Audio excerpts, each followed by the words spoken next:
And the next presentation, the title is MDC Wet Weather Expansion Project. We have two presenters, Gregory Basidola, he's ACP. Greg has been with Arcadia for 27 years, and he's the chief engineer for the water business line. His experience has focused on design, construction of all types of water and wastewater infrastructure projects. Recent responsibilities include roles as program manager for the Wet Weather Expansion Project, $250 million, along with upgrades to the Paconac and East Hartford wastewater treatment plant for the Metropolitan District in Hartford. And design manager for the Bay Park SDP Hurricane Sandy Recovery Program, which was $830 million in Nassau County, New York. He earned a bachelor's degree in civil engineering from Northeastern University in Boston, and he's a licensed professional engineer in California, New York, and Connecticut. He's going to be joined by Tom Tyler. Tom has a BS in industrial engineering from Penn State and an MS in civil engineering from Virginia Tech. Tom is a registered PE in Connecticut and Virginia, and holds Connecticut Class 4 license and a Virginia Class 1 wastewater operator license. Tom has 30 years of experience as a consultant engineer, utility engineer, and a manager. Tom currently serves as Director of Facilities for the Metropolitan District, Hartford, Connecticut, where he's responsible for all wastewater, watershed, lands, reservoirs, dams, hydraulic production, 3 drinking dry water plants, and 4 wastewater treatment plants. With that, Craig and Tom.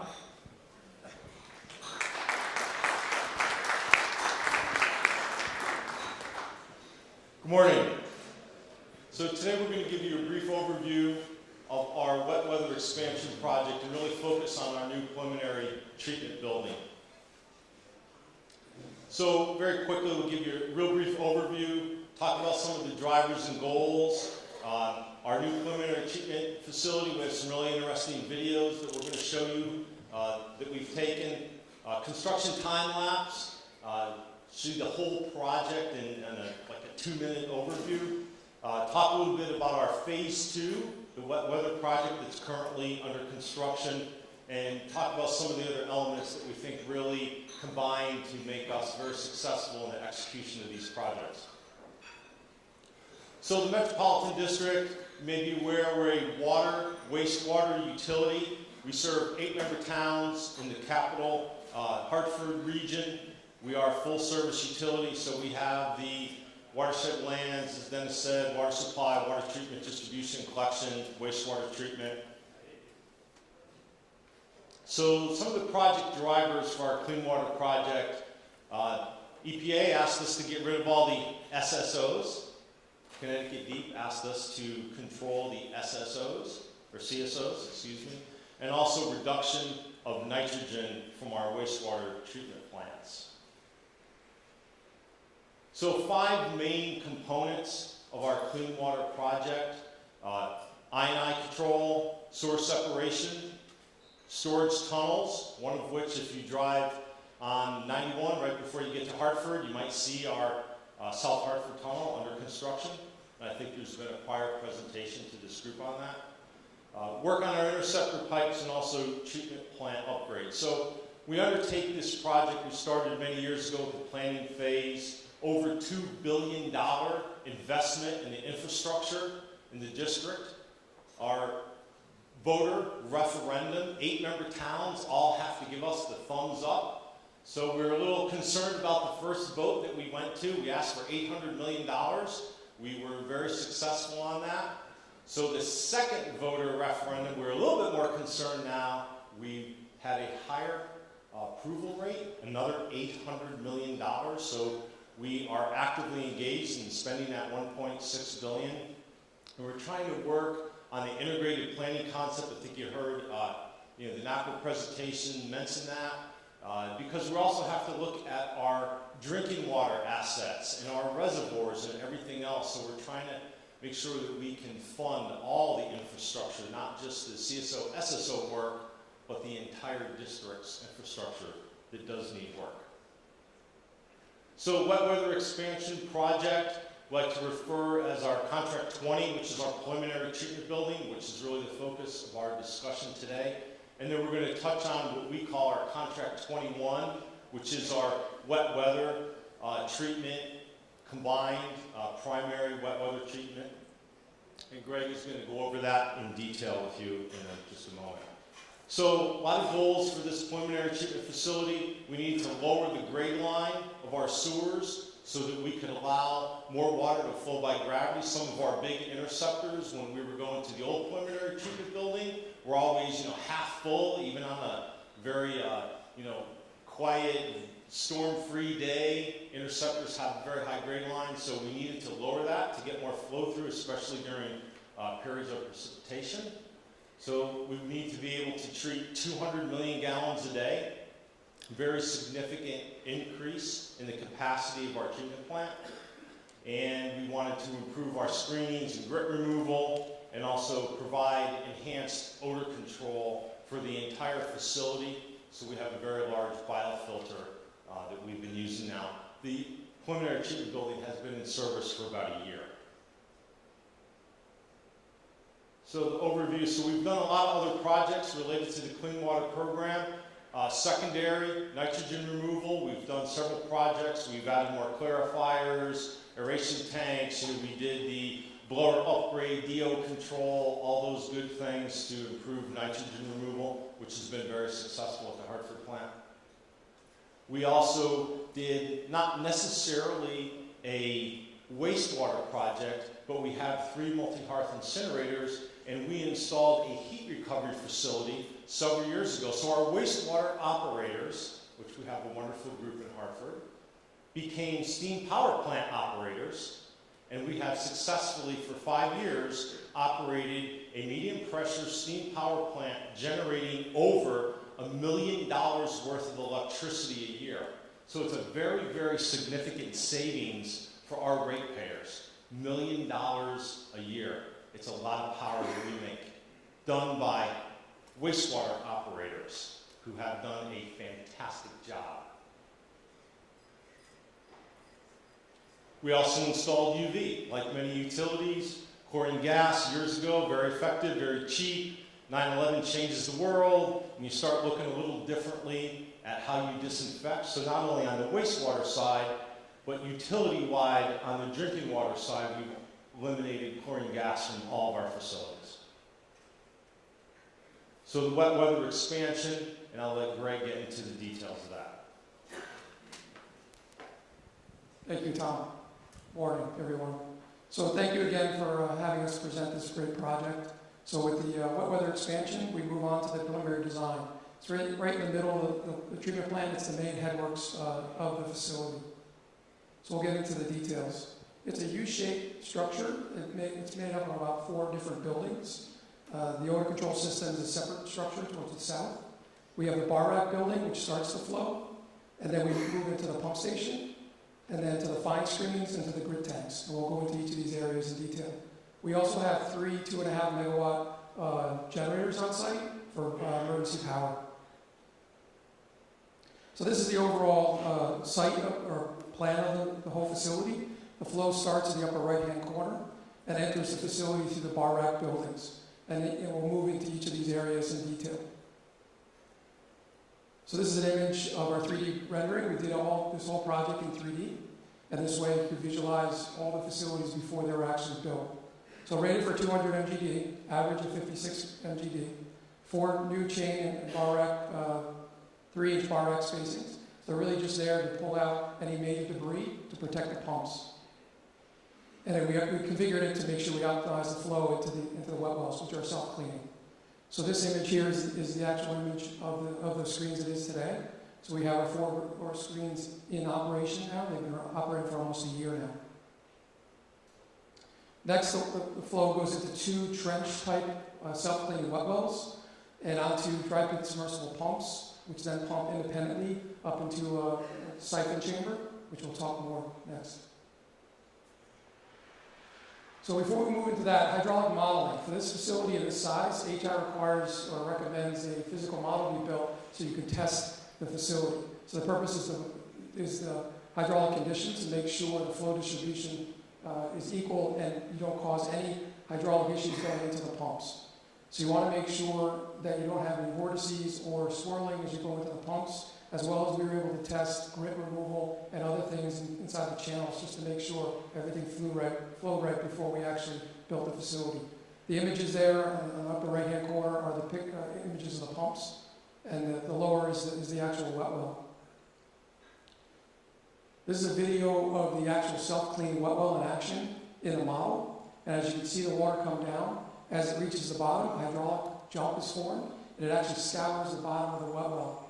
This way, cleaning the wet well without having to actually enter into the wet well. You use the last pump, which is lower than the other ones, and it cleans and scours the whole facility, and you go back to normal operating. The next is actual real video from a cleaning cycle we did over the summer. So this is basically what the wet well looks like before we start cleaning. Lots of fat grease on top, as well as floatables. So in the video, you can see the extent of this. The wet well itself is about 10 feet at the bottom, and the gates, which you see here, are 84 inches in length, 48 inches high. So that bottom wall, or the bottom floor, is 10 feet wide.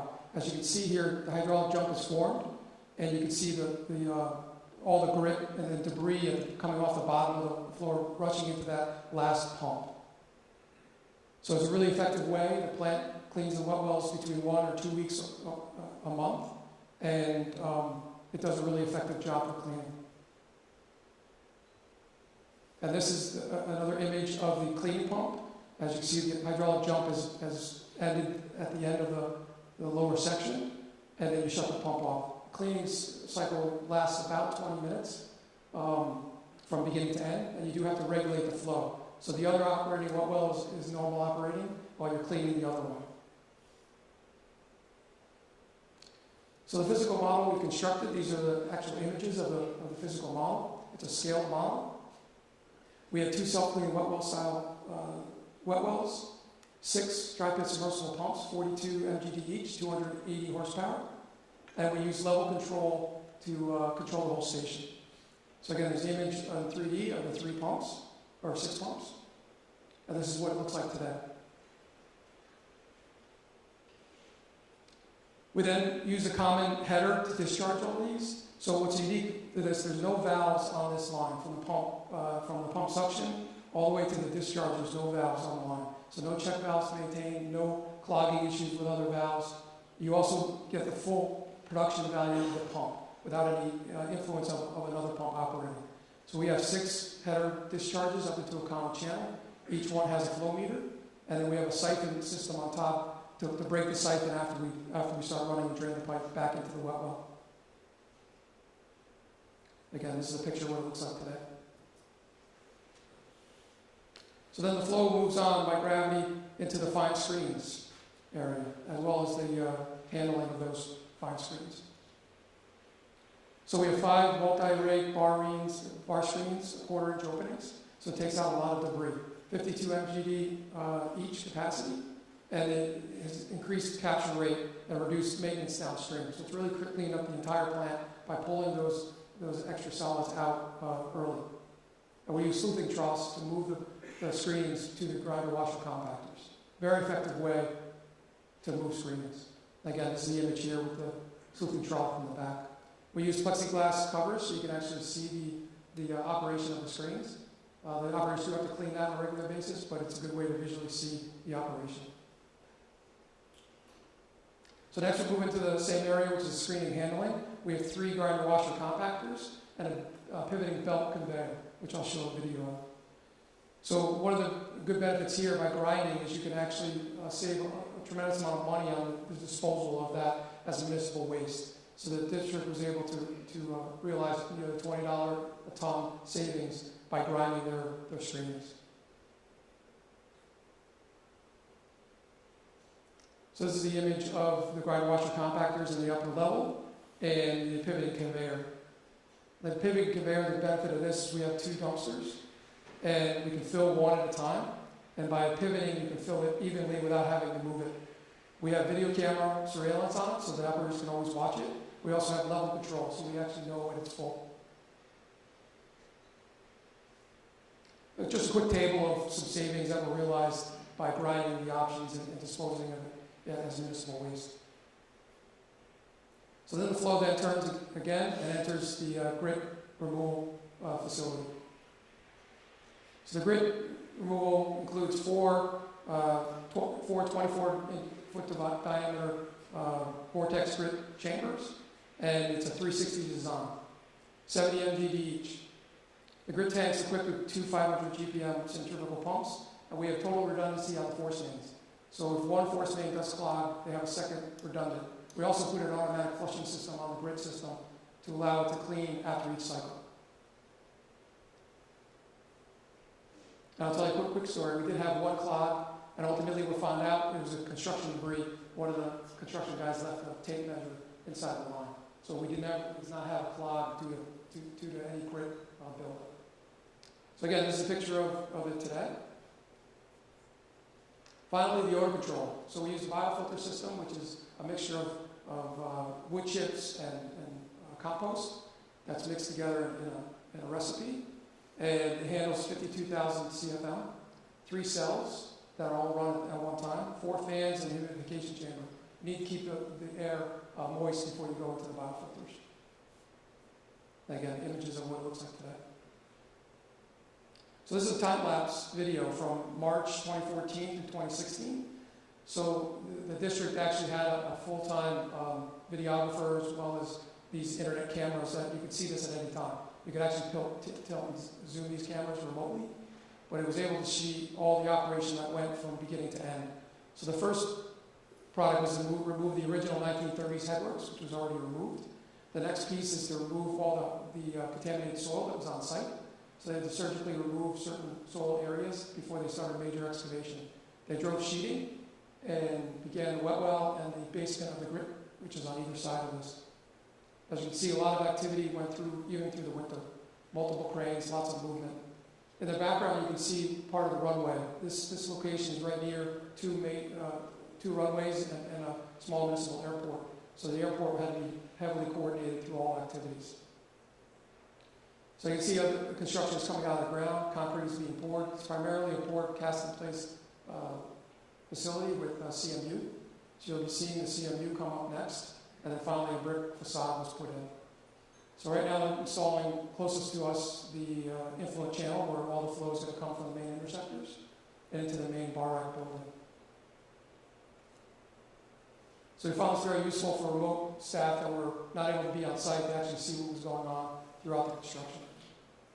And now the upper levels are going installed, and then the CMU.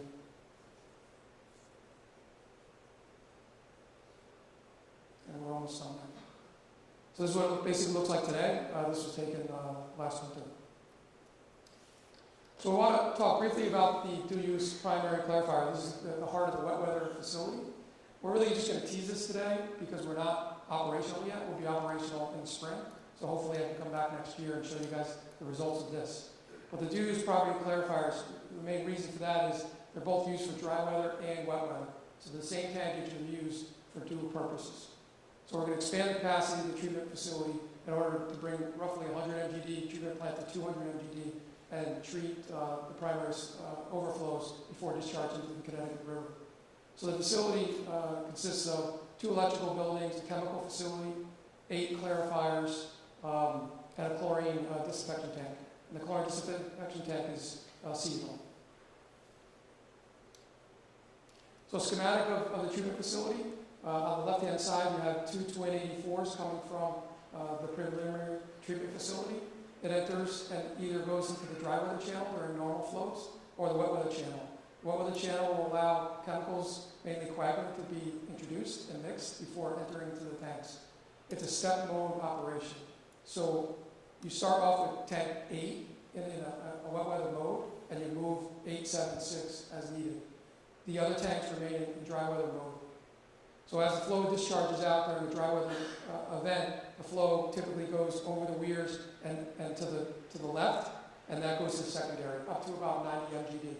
When it goes above 90 MGD, the gate to the lower right-hand corner of the combined effluent pump station will open, sending anything above 90 MGD to further treatment and disinfection during season, if not directly out to the river, either by pumping or directly by gravity.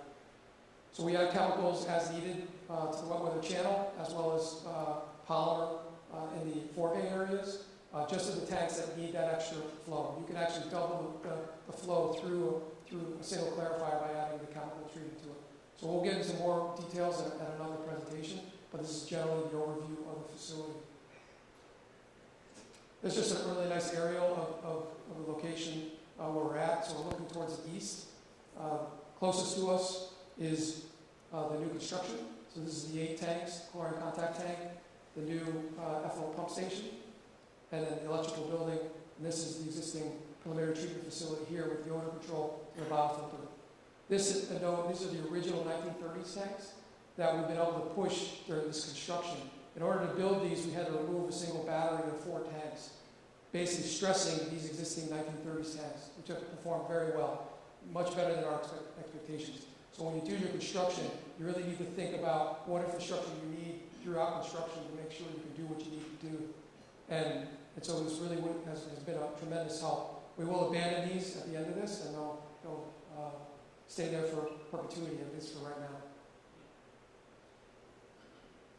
So with that, I'll give it back to Tom to finish up. So with a project of this complexity, it's not just building the project. There's a lot of other elements that the district had to take into account. So we're a very big proponent of staff engagement right from the planning stage. So our operators, our electricians, mechanics, instrumentation techs were along this entire journey. They just don't come in the end at startup. So they were at the design table.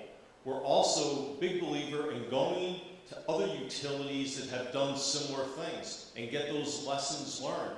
So we made a trip to Columbus, Ohio. They have a very similar wet weather treatment facility. It was an invaluable trip for those of us that went, so we could talk to the operators, we could understand their concerns, what they liked, what they didn't like. They even helped us with color selection, which sometimes can be a challenge for the wastewater folks. So staff engagement, really important. But the other elements at the project, so you get done, you have all this information. Right now, everything is digital. So what do you do with all this info? Well, the old mode is you get the 3-ring binders and you put them on a shelf, and nobody looks at them. And someday somebody needs to know something, and they find the binder, maybe, and they open it up, and the page they need has been ripped out 10 years ago by someone who needed it. So when we embarked upon this upgrade at our treatment facility, we moved to a completely digital platform. Also we have aging workforce issues like everyone else, everything now digital, so we want to be able to attract younger employees when they come in. I have 3 teenagers at home.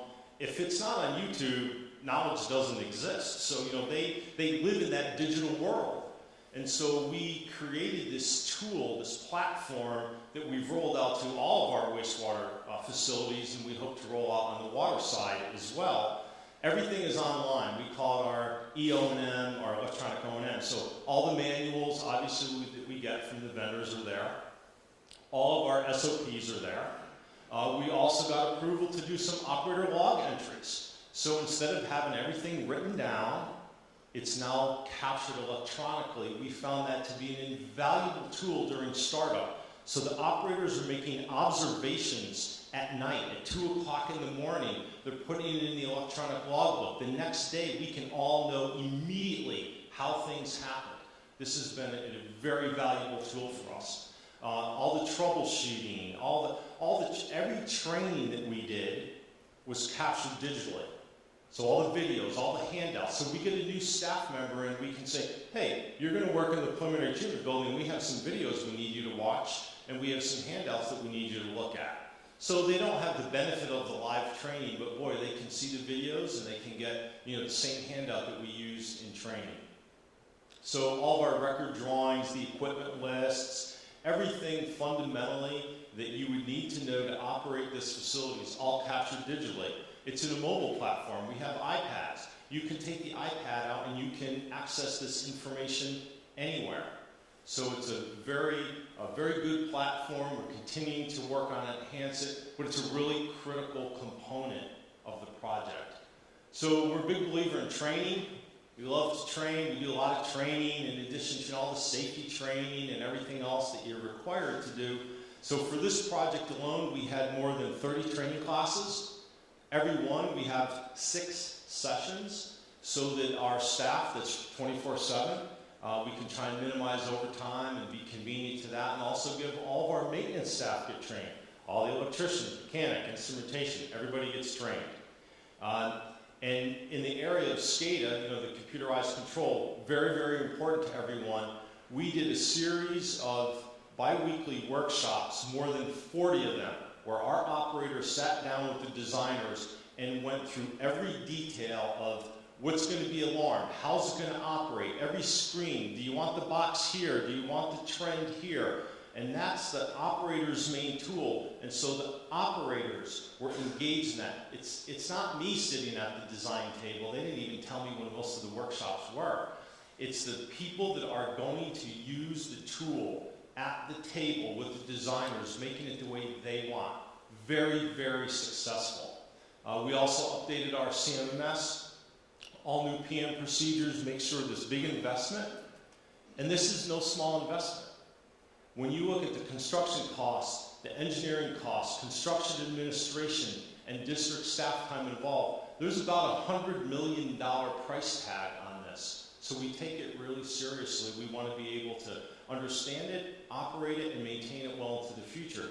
Greg referenced the old primary tanks have been running nonstop since 1938, so there's a lot of years ahead for this preliminary treatment facility. So of course, collaboration, teamwork, you know, these are things that we hear all the time about successful projects. The 3D design was very important.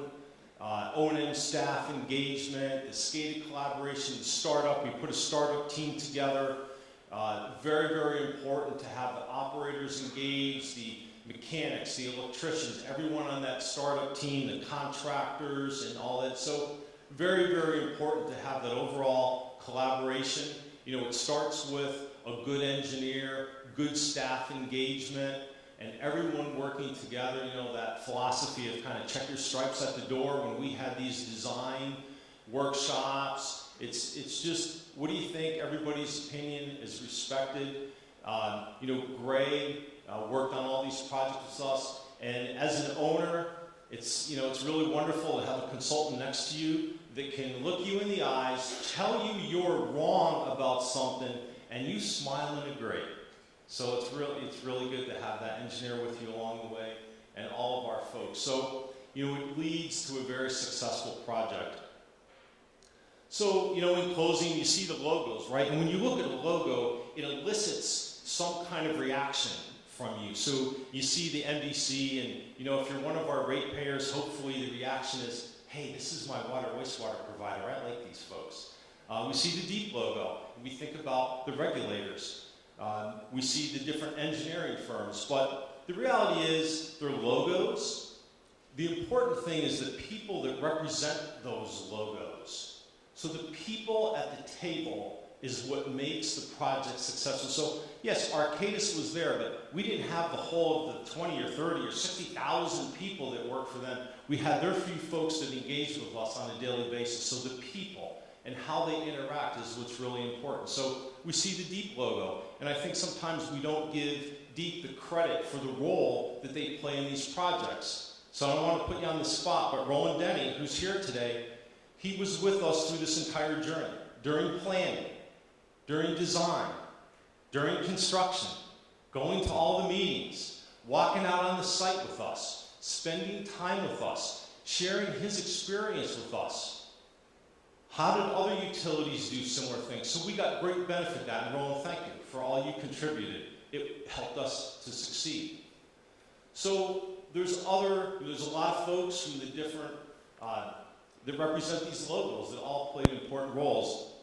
But in closing, I do want to call out one very special individual. Our superintendent, Jeff Bowers, who's here today. Jeff. So Jeff makes things work. And every utility needs to have a guy like Jeff. And he's not interested in working for any other utilities. Let me put that out there. So Jeff can check all those boxes. He's a great team player. He's a good leader, good communicator. When he has to be, he's a fair and firm discipliner, very consistent in how we run things. He's engaging, and he is what makes us succeed, and the other folks that we have like him. So I would encourage you to invite Greg back, talk about our wet weather project, and if there's interest and folks really want to come and see this incredible infrastructure that we've built, we're happy to show it to you. But more importantly, we're happy to introduce you to the operators and the maintenance folks that make it succeed. So thank you very much. If there's any questions, we can